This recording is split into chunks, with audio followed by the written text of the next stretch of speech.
Mummy ఆడ ఏం చేస్తున్నావే? చెట్లన్నీ నైట్ అయితే వర్షం వచ్చింది కదా, బంతి చెట్లన్నీ అడ్డం పడ్డాయి.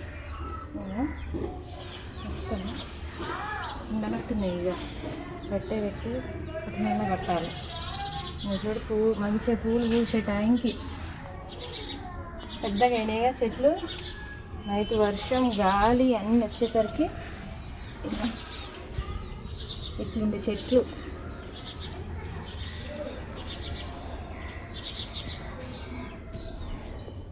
ఫ్రెండ్స్ చూడండి, ముందుగా అందరికీ ఎంగిలిపూ బతుకమ్మ శుభాకాంక్షలు.